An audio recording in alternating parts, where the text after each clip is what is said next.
이번 영상은 새해 첫 영상으로 지난 1년을 복귀해보고 앞으로의 1년을 함께 고민해보는 시간을 가져보려고 합니다. 먼저 서두의 결론부터 말씀드리면 중장기적 관점에서 한국 주식과 미국 주식을 꼭 섞어서 투자할 필요가 있으며, 이것은 비단 미국 2차전지가 결과론적으로 더 올랐으니 좋다는 1차원적인 이유에서가 아니라 국장 투자는 양도소득세 22%를 내지 않는 것 말고는 미국 대비 그 어떤 비교 우위도 없기 때문입니다. 그렇다면 오늘도 시간을 아껴야 하니 바로 시작해보겠습니다. 지난 2025년 2차전지 섹터는 매크로 흐름과 별개로 등락폭이 굉장히 심했습니다. 특히 올 하반기에는 이미 2차전지를 아주 조금이라도 공부했다면 1년 전에 이미 누구나 다 알고 있던 ESS 배터리를 여의도에서 밀어주며 느닷없이 전 섹터 주가가 튀어 올랐습니다. 그에 따라 정말 지겹게 반복 재탕되며 2차전지 낙폭과대의 이유였던 트럼프 리스크로 인한 하락분을 하반기에 어느 정도 상쇄하는 효과가 있었습니다. 따라서 한 해 전체를 놓고 보면 개별 종목별로 또 성적표는 다르겠지만 2025년 1월 1일과 12월 31일을 비교한다면 막판에 계약 해지를 걸고 넘어지며 다시 찍어 눌렸다고 해도 2차전지 섹터 전체적으로는 약 20에서 30% 오르고 한 해를 마감했다고 정리할 수 있겠습니다. 그렇기 때문에 역시 중장기적 관점에서 투자를 이어가는 상황에서 등락을 반복하는 주가를 볼 때 수시로 낙담하고 흥분하기를 반복했다면 정말 피곤하고 괴로운데 수익률은 딱히 크지 않거나 손해가 발생하는 2025년 한 해였을 것입니다. 그렇기 때문에 주가의 등락과 추세의 전환을 기민하게 체크하는 트레이더라면 몰라도 장기 투자가는 길게 보기로 했으면 우직하게 밀고 나가는 멘탈의 중요성을 대부분의 월스트리트의 대가들이 강조하는 것이 아닌가 싶습니다.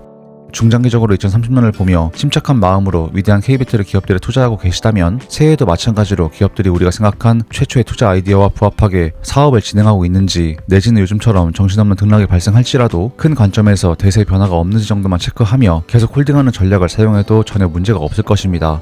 한국 시장은 기본적으로 스몰캡 시장이고 흔히 말하는 여의도의 내러티브, 기관투자들의 내러티브를 따르며 투자하지 않으면 수익을 내기가 어렵습니다.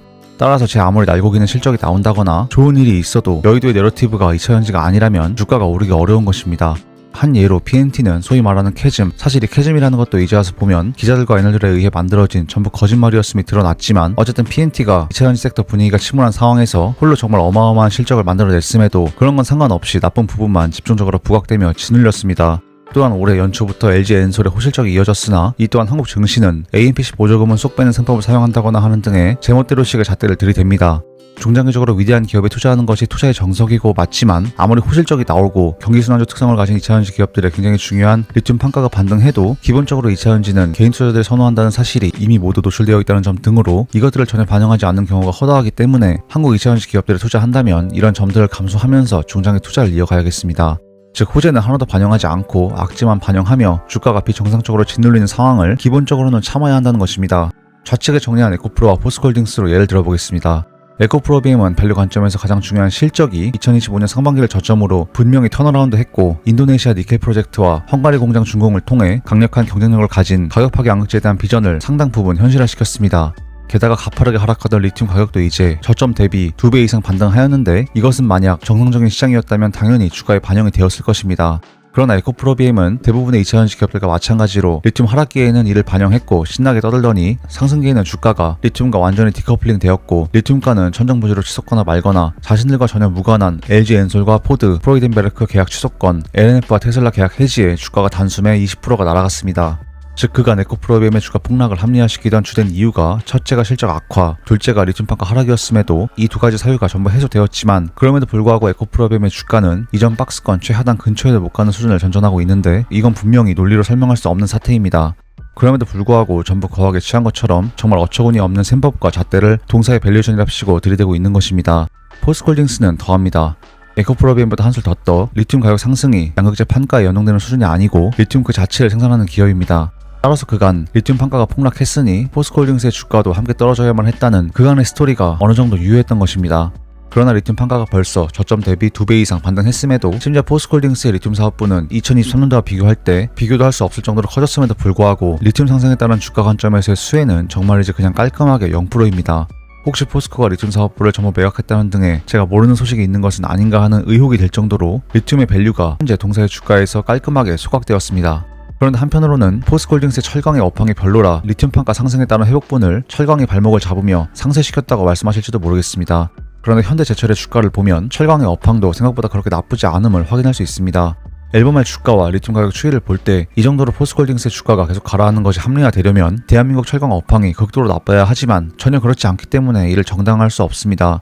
물론 그간 포스코는 2차전지가 나쁠 때 포스코가 철강의 밸류를 근간으로 그나마 낙폭이 덜했던 종목이었습니다. 그러한 관점에서 현대제철이 상승하던 시기 함께 동반 상승하는 경우도 있었지만 당시에도 리튬 판가 하락을 이유로 확실히 2차전지에 발목을 잡혀 그 상승폭이 현대제철을 따라가지 못했습니다. 그런데 이제 역으로 2차전지가 좋아지자 그에 따른 수혜는 온데간데 없고 입을 싹 닫은 후 언급 자체를 꺼리는 분위기가 되었습니다. 심지어 호주 지분 매입권과 같은 큰 사건을 두고 바가지를 썼다며 조롱하며 축포를 터뜨리고 있는데 이런 시장 분위기는 결코 정상적이라고 할 수 없습니다. 어쨌든 한국 증시는 분명히 어떤 자산에 대해 합리적인 평가를 하는 시장이 아니고 소수에 의해 만들어지는 시장입니다. 그렇기 때문에 현재 2차전지의 주가는 떨어진 것이 아니라 떨어뜨린 것이라는 말이 정확합니다. 고 이종호 센터장님께서는 주식이 투자 자산으로 확고히 자리 잡기 위해서는 안심하고 투자할 수 있는 상품이라는 인식이 만들어져야 한다고 말씀하셨습니다. 2차전지 국장 투자는 정치인들 말 한마디 한마디에 수시로 급등락하며 소수의 권력자들에 의해 쉴 새 없이 요동칩니다. 나아가 한국 애널리스트들이 주도하는 여의도 내러티브를 따르지 않으면 우리가 설령 1년 정도 범위에서의 업황을 정확히 맞추더라도 그들을 꺾고 초과 수익을 달성할 기회 따위는 없습니다. 개인들이 힘이 없고 애초에 이 나라 시장은 개인들을 털기 너무 최적화된 시장이기 때문입니다. 따라서 정치인들이 아무리 제발 국장 투자하자고 펌프질을 하고 모양뿐인 상법 개정을 한다고 한들 한국 주식은 이종호 센터장님께서 말씀하셨던 신뢰하고 투자할 만한 자산이 아니라는 것은 분명합니다. 그러나 미국 2차전지는 한국과 다릅니다. 미국 증시는 기관들과 검은머리 외국인들이 똘똘 뭉쳐 개인을 털어먹는 미니 풀장이 아니고 전세계 스마트머니가 모두 모이는 금융의 메카이기 때문에 고래도 더 큰 고래에게 잡아먹히는 거대한 바다입니다. 따라서 GM의 주가도 앨범알과 마찬가지로 합리적인 평가를 받고 있습니다. 여의도식 논리대로라면 그간 GM이 심혈을 기울여온 전기차 산업이 그들 표현을 빌리자면 그야말로 개박살이 났는데 주가가 어떻게 천정부지로 치솟아 역사적 신고가를 달성할 수 있겠습니까? 그들은 GM이 내연기관차도 만드니까 주가가 오른 것이라고 끼워 맞추며 변명하겠지만 근본적으로 K배터리의 주가가 이 정도로 폭락하는 사태가 정상적이라고 한다면 GM의 주가가 절대 이렇게 버틸 수 없습니다. 천문학적 투자를 통해 LG엔솔과 얼티엄셀즈까지 구축하며 크루즈와의 자율주행까지 심혈을 기울이는 GM은 여의도의 논리라면 반의 반토막이 나도 분이 풀리지 않을 완성차 업체입니다. 소위 말하는 북미 EV 노출도가 압도적으로 큰 업체는 다른 데서 찾을 것 없이 GM입니다. 제가 테슬라는 다른 사업부의 밸류가 있으니 일부를 말씀을 안 드리겠지만 테슬라도 당장 수익이 발생하는 사업 분야는 전기차인데 K배터리와는 인버스와 같은 추세가 형성되고 있습니다. 즉 이런 기업들과 K배터리 기업들의 차이는 단 하나입니다. 미국 증시는 한국 정치인들의 금투세, 대주주 양도세 파동에 영향을 받지 않고 과장된 한국 애널과 기자들이 부풀리는 트럼프 리스크에 영향을 받지 않습니다. 또한 그런 허위 과장 보도를 던져놓고 주가를 밟는 세력들도 없습니다.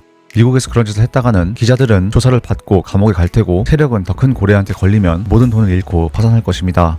따라서 미국 시장에 대한 투자의 이유는 앞으로 미국 2차전지 주식이 무조건 오르니 투자해야 한다기보다는 미국 증시가 선진국 증시이고 여의도 카르텔의 입김이 닫기가 어렵다는 점에서 매력적이기 때문입니다. 그런데 현재 문제는 한국 배터리 기업들은 찍어 눌려 저렴해졌고 미국 2차전지 기업들은 정상 밸류를 인정받아 꽤 상승했다는 것입니다. 따라서 한국 주식은 잠재 밸류 대비 저평가 상태로 엄밀히 가치 투자 관점에서는 지금은 앨범알과 GM을 팔고 포올과 에코프로비움을 사는 것이 맞습니다. 하지만 기관들이 담합하여 시장을 교란하는 상황은 저가 매수 찬스이기도 하지만 이것이 영구적인 한국 2차전지 기업들에 대한 디스카운트의 가능성도 있다는 생각이 듭니다. 즉 여의도 카르텔과 함께하는 이 시장 자체가 마이너스입니다. 그렇기 때문에 앞으로도 호재가 있더라도 계속 외면당할 것이고 악재만 선택적으로 반영하는 사태는 언제든 발생할 수 있습니다. 따라서 가장 중요한 것은 이런 황당한 사태를 감내할 수 있을 만큼을 한국에 투자하는 것입니다.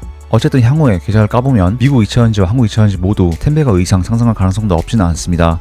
그러나 긴 호흡에서의 주식 투자는 기업과 동반자 마인드로 가는 것이라고 하더라도 기본적으로 투자는 미래에 대한 배팅이고 맞추면 그에 따른 보상이 있어야 합니다. 그러니까 내 전망이 단기적으로든 장기적으로든 맞추면 그에 따라 수익이 있는 건 너무 당연한 것이지만 맞추든 틀리든 여의도 내러티브와 다를 경우 잃는 시장이 매력적이지 않다는 것은 우리 모두 분명히 인지를 하고 있어야겠습니다. 따라서 2차전 산업과 글로벌 배터리 시장의 개화에 배팅하면서도 멍청한 기자와 애널들, 나아가 늙은 정치인들의 내 자산 가치가 미친 데 노동치는 후진국 시장보다는 조금 더 합리적인 시장에 내 자산을 맡기면 좋겠습니다. 지난 영상에서 말씀드린 바와 같이 사실 이번 중간 선거에서 민주당이 승리한다고 해도 한국 2차전지 기업들의 주가는 오른다고 장담할 수가 없는 상황입니다. 어떤 분 말씀처럼 미국 민주당 당선은 호재임에도 불구하고 오히려 이게 보통의 상황이고 모든 것은 주가에 반영되어 있으며 공화당 당선이 악재로 변해버릴 수도 있습니다. 따라서 독자분들께서는 현재 상황을 정확히 진단하시고 대체 투자처를 면밀히 검토해보시면 좋겠습니다. 따라서 오늘 내용을 종합적으로 정리해보겠습니다. 미국 2차전지 기업들로 자산을 이민분할 경우 이러한 호진국, 한국 증시에서 자체적으로 발생하는 온갖 리스크로부터 자유로워질 수 있다는 장점이 있습니다. 미국에 상장된 2차전지 기업에 투자한다면 기관 투자들의 하수인으로 전락한 한국 애널리스트들과 기자들 그리고 여의도 카르텔로부터 해방입니다. 개인적으로는 앨범알 투자에 있어 그간 국장에서와는 차원이 다른 쾌적함을 느끼고 있습니다.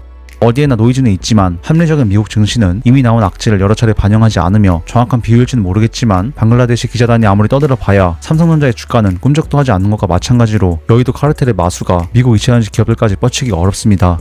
현재 한국 증시에서 2차 주요 기업 주식을 개인들이 많이 들고 있다는 사실은 전부 노출되어 있는 상황이고 개미 털기가 대단히 노골적인 상황으로 이 부분은 이 시대를 살아가고 있는 우리의 입장에서는 고려하며 포트폴리오 비중을 조절해야겠습니다.